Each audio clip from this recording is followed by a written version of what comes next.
Bonjour à toutes et à tous. Alors, merci pour cette introduction, Rose. Je voulais remercier en premier lieu les organisateurs pour cette invitation à cet 10e anniversaire de Tabaquit, non pas Tabaquit. Et vraiment, j'ai plaisir à retrouver des amis comme Benoît Fleury, Philippe Castera, Nathalie Lazerowitz et d'autres dans cette ville qui m'a accueilli en 1973 parce que j'ai fait mes études de médecine à Bordeaux à l'école de santé navale 147, Cours de la Marne. Voilà. Alors, je dirais que l'introduction en fait par Rose de TCC est presque plus complète que ce que je vais faire, mais je vais essayer d'en parler. Alors, c'est vrai que ancien médecin d'active, je poursuis une activité de médecin de réserve au sein d'une antenne médicale près de Grenoble, à Vars, en face de la maison d'arrêt, où des fois on retrouve des militaires pour des problèmes d'alcool ou de drogue. Et ça me permet, on va dire, de pouvoir recevoir dans un délai très bref, 15 jours, des patients qui ont besoin d'un accompagnement pour l'arrêt ou la diminution de l'alcool, le tabac, l'arrêt du cannabis, parce que des dépistages sont faits en milieu militaire, et puis des dépendances comportementales. Alors, c'est vrai que je vais partir des recommandations qui sont en cours de mise à jour. Ça va peut-être se faire d'ici la fin de l'année ou 2026, dans un document intitulé « Arrêt de la consommation de tabac depuis le dépistage individuel au maintien de l'abstinence ». Et on y retrouve bien sûr l'approche, on va dire, médicamenteuse lorsqu'il existe une dépendance à la nicotine, pas toujours présente, une dépendance psychologique et une dépendance comportementale. Donc les thérapies, bien sûr, font partie de l'arsenal, on va dire, d'accompagnement et de prise en charge du patient tabagique. Le soutien psychologique individuel, je vais passer sur ces documents que l'on trouve en ligne, mais ce qui est important, c'est, je dirais, la première consultation, pour le tabac en particulier, c'est de mettre en confiance la personne que l'on reçoit, et parfois ça les désarçonne, parce qu'ils s'attendent à ce qu'on leur fasse la morale, qu'on leur dise de fumer, c'est pas bien, vous arrêtez demain, et alors que là, on est plutôt comme on va dire l'ambiance qu'il y a ici ce matin, on se sent accueilli, il y a une bonne ambiance, et donc ça va permettre que l'alliance thérapeutique, le rapport collaboratif, l'empathie permettent de jouer leur rôle, et on n'est pas dans une recherche d'un sevrage tabagique du jour au lendemain. Donc il est important de savoir où se situe la personne que l'on reçoit par rapport, on va dire, à son addiction. Et on va revenir un petit peu sur ce schéma des changements de comportement, le cycle de Prochaska di Clemente, afin d'adapter notre intervention là où se trouve la personne que l'on reçoit. Et voilà, je ne sais pas si vous le voyez, ce cycle que vous connaissez peut-être parfaitement, mais c'est différents stades qui permettent d'appréhender la situation de la personne et de voir où il en est par rapport à l'arrêt le changement de son comportement. Depuis ce stade où on est très bien avec sa cigarette, l'alcool, la coke ou ce que l'on veut, un stade, on va dire, où il y a les effets bénéfiques, mais il y a également des inconvénients. On se pose la question, on est dans l'ambivalence, un stade où on va aller vers la prise de décision, et après, le passage à l'acte, on arrête ou on diminue sa consommation. Et ce que je présente systématiquement lors de la première consultation, c'est-à-dire la rechute, en précisant que ça fait partie de ce cycle. Ce n'est pas un échec, ce n'est pas un manque de motivation, il ne faut pas avoir de culpabilité par rapport à cela. Et on rentre dans le cycle et on franchira peut-être les étapes beaucoup plus vite. Et quand on reçoit les personnes, c'est vrai qu'on dit « Est-ce que vous êtes prêt à arrêter? Si oui, quand? Est-ce qu'il y a une date de fixée? Ou bien est-ce que vous êtes dans une démarche de réduction de consommation et parfois avec traitement médicamenteux ou autre, ou bien des approches alternatives comme l'hypnose dont on a parlé, l'acupuncture. Et donc, c'est vrai que l'accompagnement varie suivant le stade où l'on est, avec ce stade, on va dire, initial, pré-contemplation, où on va donner de l'information. Contemplation, on va essayer à l'aide de la balance décisionnelle, hein, avantages, inconvénients de fumer, bénéfices et, on va dire, inconvénients d'arrêter de fumer, et en remplissant les différentes cases de ces 4 colonnes, voir si on est prêt à s'arrêter, vraiment décidé à s'arrêter du jour au lendemain, pardon, et on va à ce moment-là adapter notre discours et notre accompagnement suivant, on va dire, le stade où l'on est. Et c'est vrai que le premier stade, c'est de faire des fois l'avocat du diable, de dire ben oui, vous fumez 5-10 cigarettes, oh, pourquoi pas 20? On peut être dans des approches de maximiser un petit peu le comportement ou au contraire le minimiser, d'essayer d'induire peut-être un déclic à ce moment-là de cette manière. Stade d'intention, c'est cette fameuse balance décisionnelle et on va essayer d'amener le patient à lui-même prendre la décision. On n'est pas là à lui dire ben non, vous voyez, vous fumez, on vient de découvrir un cancer, donc ben oui, c'est évident, il faut que vous arrêtiez de fumer demain. C'est sûr, on se prend une première claque avec le diagnostic du cancer, une deuxième claque, il faut que vous arrêtiez en 3-4 semaines de fumer.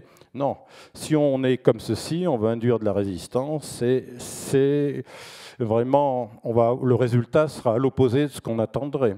Et puis, stade d'action, le but, c'est si je sors de ce comportement, je vais passer de ce cercle vicieux. Voilà, il y a une circonstance déclenchante, un événement, j'ai une émotion, je ressens quelque chose, j'ai une pensée, parfois des pensées automatiques, mon comportement me pousse à prendre cette cigarette, il peut y avoir un ressenti au niveau corporel, et après je reviens et je boucle, et en modifiant ce cercle, en proposant des alternatives au comportement, on va dire, tabagique, on va passer dans un cercle vertueux. Je pense que je me réfère à Shirley Kenji, et j'ai vu qu'il y avait un livre d'un de nos amis et confrères Philippe Guichenet sur les TCC qui était sur le présentoir à côté. Alors, oui, les 5 A, hein, c'est dans un premier lieu, et ça devrait être systématique, mais pas que dans une consultation spécialisée, mais on peut rêver, chez le dentiste, en prénatal, chez la sage-femme, chez le kiné. Est-ce que vous fumez? Est-ce que vous êtes un fumeur actuel, ex-fumeur, non-fumeur? C'est la première chose hein, qu'il faut faire. Identifier le statut tabagique, ça c'est évident, et ça devrait être fait de manière systématique. Et notre ami Philippe Castera l'enseigne, hein, ce recours au RPIB, repérage, intervention brève, qui devrait être, on va dire, systématique. C'est quelque chose d'assez rapide. Mais pourquoi, quand on va chez le médecin, on va vous prendre la tension artérielle, mais ne pas vous questionner sur l'alcool, le tabac, le cannabis? Ça devrait être systématique. Donc, la première chose, c'est identifier le statut tabagique. Après, on va bien sûr conseiller l'arrêt du tabac, mais en demandant qu'est-ce que vous en pensez? Qu'est-ce que vous en pensez? Est-ce que demain c'est 0 cigarette? Et bien souvent ça suscite une réaction. Je dis non, je plaisante. Avez-vous envisagé d'arrêter de fumer? Si oui, quand? Et je vous propose de vous tenir par la main le temps nécessaire. Mais c'est vous qui êtes acteur, je suis là simplement pour vous accompagner. Et ça surprend des patients qui disent je vais chez un médecin. D'habitude, on m'ordonne un traitement ou un comportement. Là, j'ai le choix. Donc, c'est vrai que c'est quelque chose qui fonctionne. Après, on va évaluer cette motivation avec la balance décisionnelle. Et après, accompagner et aider la tentative d'arrêt. Et après, organiser, on va dire, le suivi. Et là, comme je le dis, on est là pour se voir et, si besoin, le temps qu'il faut. J'avais, dans un temps antérieur, fait un remplacement dans un XAPA à Lyon.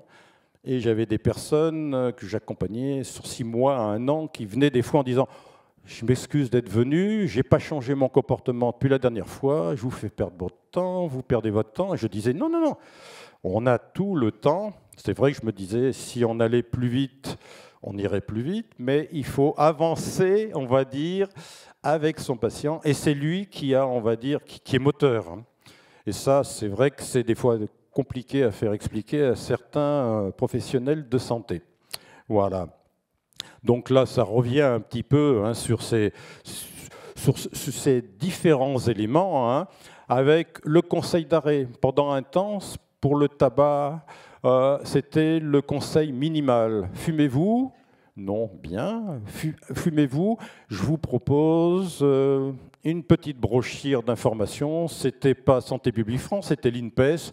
Et puis après, basta. Et si on voulait aller plus loin, bon, on avançait. Maintenant, c'est le conseil d'arrêt. Sachez qu'il existe des méthodes validées qui vont permettre, on va dire, de sortir de cette dépendance. Et je suis prêt à vous accompagner. Mais voilà. Donc le conseil d'arrêt, c'est quelque chose d'un peu mieux, on va dire, cadré.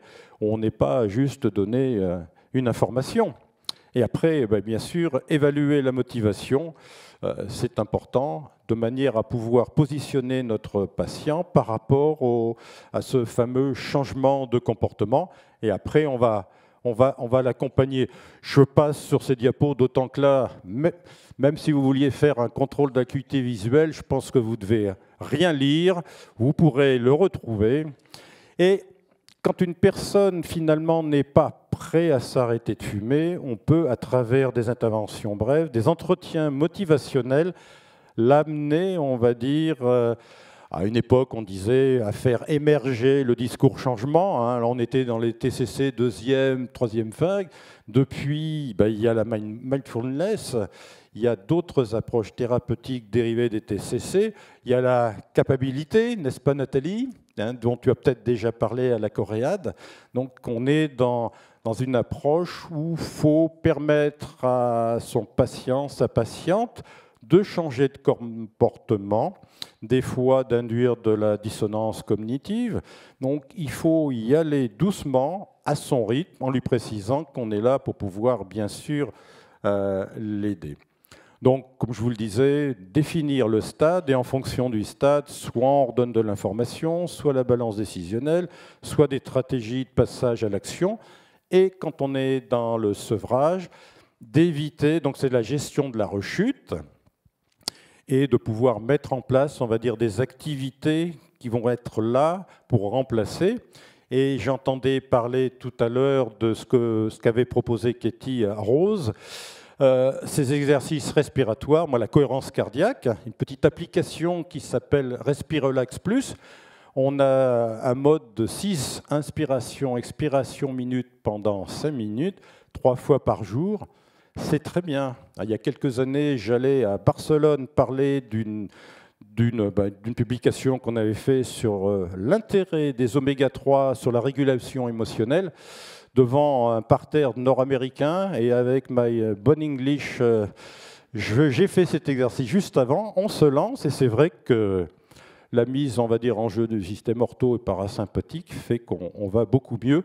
Et je dis à mes patients, quand vous fumez parce que vous vous sentez stressé ou autre, après la cigarette, a priori, vous vous retrouvez à l'état initial, donc ça ne change rien. La respiration, ces exercices permettent d'arriver au même résultat sans s'intoxiquer. Donc c'est vrai que c'est aussi quelque chose, on va dire, d'important. Les techniques d'entretien, oui, questions ouvertes, de renvoyer ce que l'on reçoit par des reflets simples, ou au contraire de majorer ce qu'on a entendu ou de le minorer. On fait un résumé, parce que des fois il y a des blancs, et quand on est face à un patient, on ne sait pas quoi dire, on va reprendre ce qu'on a pu dire de manière à valider les choses. Et puis un point important, c'est de renforcer le sentiment d'efficacité personnelle.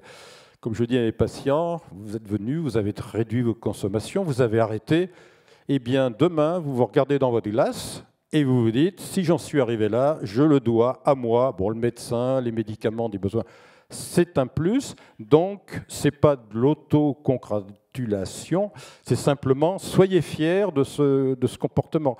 Et je dirais qu'également, le CO-testeur est un outil aussi de renforcement positif pour des personnes qui sont en réduction de consommation ou qui ont arrêté de fumer et qui vapotent. Et là, le taux de CO est bas. Donc le CO-testeur est un outil qui peut, on va dire, maintenir l'envie de poursuivre.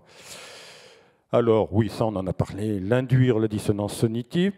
Empathie, hein, c'est... On n'est pas à se battre l'un contre l'autre, on est deux face à un produit qu'empoisonne tout le monde, qui est le tabac. Donc on va essayer d'avancer ensemble pour mettre de côté cette drogue. Explorer l'ambivalence, bien sûr, j'en ai parlé. Rouler avec la résistance. Parfois, il arrive que dans le discours, dans le dialogue, les personnes commencent à vous couper la parole, à parler plus vite. Là, on se dit, bon, il y a un problème, on lève le pied, on fait une pause, on repart sur autre chose. Il faut, on va dire, danser, rouler, on va dire, avec la résistance, danser avec son patient et non pas faire du catch pour que ça avance. Et donc soutenir le sentiment d'efficacité personnelle. Voilà, là je me répète. Donc, et puis, voilà, question ouverte, parce que bien souvent, si on est à poser des questions en oui-non, ça prend du temps, et puis vous ne faites pas travailler votre patient. Questions ouvertes ou permettent d'aller piocher dans la réponse tel ou tel élément, d'avancer, valoriser, on va dire, les comportements, et toute réflexive aussi. Des fois, on est amené à reformuler, bien sûr, s'assurer que ce que nous a dit notre patient, on l'a bien intégré, qu'on ne pense pas autre chose, et donc lui faire valider ce qu'on a entendu. Et puis le résumé, bon, je vais passer sur ces éléments. Et alors oui, c'est vrai que l'entretien motivationnel est important. Les questions que l'on pose systématiquement, c'est sur une échelle de 0 à 10, quelle est pour vous l'importance d'arrêter de fumer ? Bien souvent, cette importance est peut-être entre 6, 7, 8, 9, voire 10. Et puis, on pose une question subsidiaire. Si votre objectif est d'arrêter complètement de fumer, quelle confiance avez-vous pour atteindre cet objectif? Et des fois, c'est vrai que c'est un petit peu plus bas. Et je dis, c'est normal. Vous seriez capable de le faire, peut-être vous l'auriez fait tout seul. Et là, on va essayer d'augmenter ceci. Sachez que quand on est deux, on augmente les chances de sevrage tabagique. C'est pour ça que le mois sans tabac est on va dire, l'occasion d'arrêter pendant un mois. Et si on arrête un mois, on a 4-5 fois plus de chances que cet arrêt se poursuive plus longtemps. Et je pense que je suis dans les temps, Antoine. 1 minute ? Parfait, merci beaucoup. J'y ai pensé en me disant, voilà, une personne que j'avais reçue quand j'étais à Lyon, une célibataire, 32 ans, la pauvre en reconversion professionnelle. C'est quelqu'un qui voulait être prof d'éducation physique, enfin avoir une activité vraiment où le physique est important. Et elle était suivie par le centre de cancérologie, le centre Léon Bérard, et on lui avait diagnostiqué, alors là en l'occurrence 4 ans plus tôt, un liposarcome de la cuisse qui avait nécessité l'exérèse et puis une chimiothérapie post-opératoire. Et c'est vrai que le chirurgien lui avait conseillé à l'époque l'arrêt du tabac. Et moi, je la reçois donc 4 ans plus tard, on va dire, après l'intervention. Consommation, oui, 4 paquets. Donc 20 roulés, elle avait 20 roulés par jour, donc l'équivalent donc, de 2 paquets de cigarettes par jour. Elle a commencé à fumer à 22 ans, donc on peut se dire que ce n'est pas une consommation précoce, on peut espérer que ça va aller dans le bon sens, et a fumé tous les jours à l'âge de 24 ans. La dépendance nicotinique est à 7 sur 10, donc le CO est quand même élevé, et c'est vrai que le chirurgien m'a dit que ça serait bien que j'arrêtais de fumer, mais moi, je pense que je ne pourrais pas y arriver. Je n'ai pas envie non plus d'arrêter. Et c'est vrai qu'à ce stade, on se dit, bon, elle est vraiment très loin par rapport à ce changement de comportement et qu'on ne va pas lui dire, bah oui, bien sûr, il faut arrêter et c'est demain. Après, c'est de savoir est-ce que vous voulez arrêter, réduire votre consommation, si oui, de combien, comment. Il faut y aller vraiment à petits pas si on veut revoir la personne. Et à ce moment-là, ce que l'on fait, c'est de noter toutes les cigarettes jour par jour et d'essayer de voir celles qui sont le plus importantes, indispensables, et puis on essaie graduellement d'aller aux moins importantes. Et je lui dis, bon, je vous propose, vu, on va dire, la dépendance nicotinique, un traitement, je vous fais une ordonnance, puis c'est vous qui voyez, et je vous propose de vous revoir un mois plus tard, mais essayez de me noter vos consommations. Et c'est vrai que je la revois 1 ou 2 mois après. Elle a commencé à réduire sa consommation, mais ça, on va dire, engendré de l'inquiétude. Donc on est sur une réduction de consommation, pas pris obligatoirement les patchs à ce moment-là, donc ça peut engendrer bien sûr de l'anxiété, des troubles dépressifs, bien sûr. Mais elle a noté le nombre de cigarettes et je lui dis, mais on avait prévu de réduire, mais finalement, vous avez réduit plus que prévu. Ah, je n'avais pas noté. Donc, bon, ça avait été plutôt une bonne surprise. Le CO, et c'est là où on voit qu'on était à 33, il a divisé par 3. Et ça a envoyé, on va dire, un déclic, en disant, voilà, j'arrive à réduire ma consommation. Et je lui propose, alors là, on ne voit rien, bien sûr, mais c'est jour par jour le nombre de cigarettes, en disant, ah tiens, il y a des jours où c'est plutôt 12, d'autres 6, 7. Qu'est-ce qui a fait que certains jours j'en avais plus, ou au contraire certains jours beaucoup moins? Ça a permis de prendre conscience que certaines cigarettes étaient là plus réflexe après le repas, et d'autres peut-être pour gérer l'inquiétude qu'elles pouvaient avoir, entre autres le soir. Et 3 mois plus tard, je la revois. Et je vous le montre après, elle m'amène son fichier Excel avec la moyenne de consommation par semaine, par mois. Et là, on a réduit, on était à 20 roulés au départ, on est à des cigarettes manufacturées, 5 à 7. Donc on est passé de 40 cigarettes, 5 à 7. Donc c'est quand même quelque chose de très important. Je ne vais pas lui dire, vous savez, avec 1 à 4 cigarettes jour, il n'y a pas d'avantage en termes de mortalité toute cause, maladie cardiaque. Non, on n'est pas là, on est dans une démarche de réduction efficace. Le CO a peut-être un peu augmenté. Et là, on analyse, alors c'est la balance décisionnelle avec, ben voilà, je fume pour ne pas prendre de poids. Je dirais qu'actuellement, les sachets de nicotine, là, les poches de nicotine viennent un peu remplacer cela. C'est un anti-stress, c'est de la détente, ça repose le cerveau. Mais ça coûte cher, gros problèmes de santé sur de nombreux points, crise cardiaque, AVC. Donc il y a quand même des inconvénients et cette colonne est bien remplie. Et beaucoup de bénéfices, moins de dépendance, je n'y pense pas, je ne l'emmène pas partout. Et puis très peu d'inconvénients. Donc quand ces 2 colonnes sont remplies, on peut penser qu'on va passer du stade de décision au stade, on va dire, d'arrêt de consommation. Mais bon, on s'est revu quelques mois après.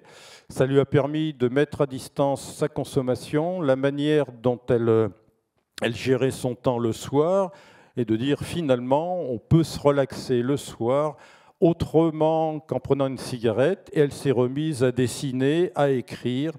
Et elle a pu, comme cela, trouver des alternatives à un comportement qui était, on va dire, toujours présent. En octobre, je l'ai revue. Elle prenait parfois ses comprimés, ses formes orales. Et je lui ai dit, le soir, peut-être que ça peut, non pas gérer le fait d'être seule. Elle préparait en plus un concours de reconversion pour être assistante sociale. Donc elle était stressée par ce concours et elle fumait, on va dire, pour cette raison. Et donc, voilà, là, on avait la consommation. Elle est revenue avec ce tableau en me disant, voyez, j'ai la moyenne, j'ai la médiane. Bon, je ne vais pas demander l'écart type, l'écart la moyenne. Mais vous voyez, l'implication de personne en disant, voilà, je note mes consommations et c'est quelque chose qui me permet d'avancer. Voilà, eh bien, je vais vous remercier pour votre attention. Bon, tabagie, psychanalyse, juste comme ça pour la forme. Pendant les 4 ans de remplacement que j'ai fait à Lyon, les psychologues de l'équipe du XAPA étaient formés à l'époque à l'école freudienne, jungienne. Il n'était pas question de parler de tabac, de parler de TCC. Donc, je n'ai pas pu penser. Mais un de mes amis, un dessinateur grenoblois, clé de 12, Jacques Sarda, avait fait un petit dessin. Et il existe un livre toujours en vente, alors presse universitaire de Grenoble, c'est Clopin-Clopin, que nous avions fait valider du temps de la MILDT comme outil de prévention, où on essaie à travers on a une accroche, un petit texte, un dessin, et puis une référence, on va dire, un article ou un article scientifique ou pas, pour essayer de, par le recours à l'humour, d'amener des jeunes ou des moins jeunes à arrêter de fumer. Voilà. Eh bien, merci pour votre attention.